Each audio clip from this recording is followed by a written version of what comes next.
See, Daniel Suarez already top of the board, running some fast lap times. He was fast enough. He actually backed up a little bit, gave a lap up so he could go. Looks like the 5 car, Kyle Larson, slipping and sliding around still. Bubba Wallace, quickest at the moment. Alex Bowman. Fastest lap ran here last year was 13.33 seconds by Joey Logano in the race. Bubba in practice in the first group is already within half a second of that.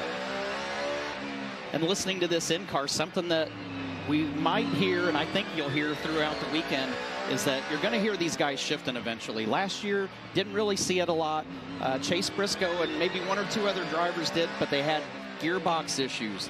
This year, we'll see how long it takes. I think this first session, because it's slick, may not see a lot of that. But as the track gets grippier and they can be more aggressive with the throttle, then they'll downshift to first gear and then up to second gear down the straightaways. You're already seeing these guys working traffic, working passes. Again, I talked about Daniel Suarez on the 99 car. He's passed a couple cars. That car seems to have some good grip already, good speed.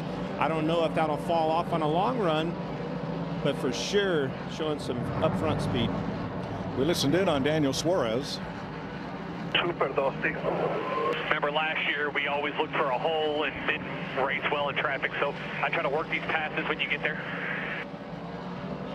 He says super dusty. Any new asphalt, once it's laid down, once you run cars on it and they abrade that asphalt with the side force of these tires, it's going to take the little loose marbles and pull them right up out of that asphalt. And it's going to take a session or two to work that out. And we don't really see the dust that it's necessarily dirty. I think it's more the oils that are in the asphalt. I think that's what they're feeling versus when they go to a track that's established. Normally that is when they're dirty, they have a lot less grip, and then once they clean off, you see it. But here, this is a unique deal where the racetrack is fresh, but it has those oils at the top of the stone, so it's just going to make it a little greasy for a while. I see them already, all 4 wheels down on the bottom, more so in 3 and 4 than they are in 1 and 2, but that's something we saw a lot of. Somehow, some way, you're going to have to be able to make your car rotate on that tight arc around the bottom of the corner, even clear down on them rumble strips.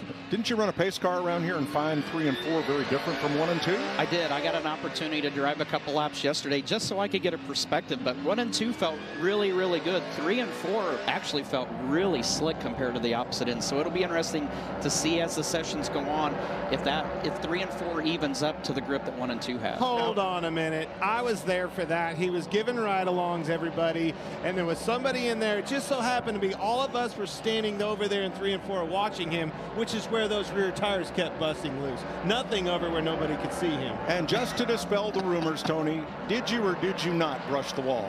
I did not. No, he didn't. Okay. That car did have some scuff marks on the right side, but I believe Corey LaJoie was responsible for that. Oh, well, I'll believe that. Bubba Wallace to the top of the board. 1368. How about Ryan Preece, new to Stewart-Haas Racing in the 41 this year, but in his modifieds, he probably has more laps in the last 5 years on this size of racetrack than anybody here. Yeah, and that's something that I think is a real asset for Ryan coming here and having United Rentals come on board. This is a big event. He wants to come out with a strong showing out of the box. You see Chad Johnston on the right there. I had the opportunity to work with him. Now he's to the top of the board here, so he's just sneaking up on everything. I told him this morning, I said, remember, you've already got the job. You're not having an audition. You got the job. It's your ride. Just relax and have fun driving your race car today. 12 drivers in each session. This one, you see the clock running at the top left of your screen. Let's check with Regan Smith.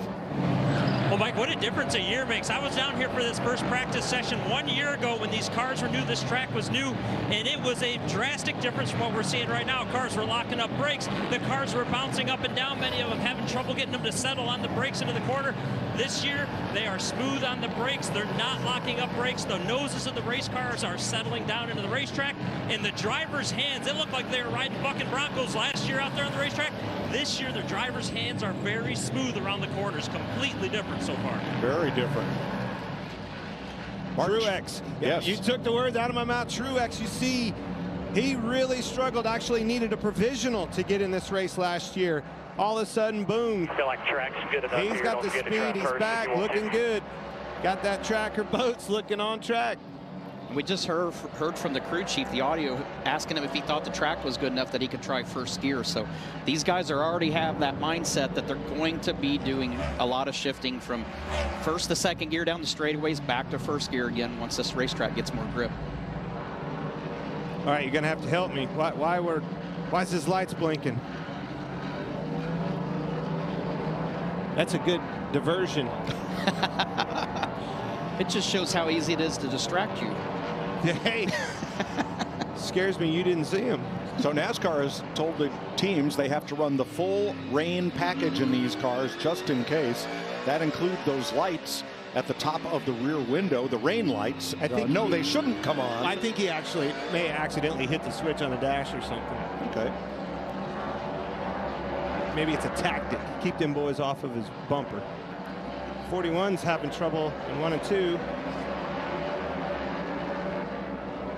I think his plan was to not. Just going to stay out. You can't make the turn. Oh, that's what it was. That's a hard turn off turn 2 to get into the infield. And who took the first bit of paint off the wall? Was it Alex Bowman? No, no evidence there. How about there? There's a little evidence on that shot. That'll buff out. Time has expired on round 1 for Group 1 with Martin Truex Jr. fastest.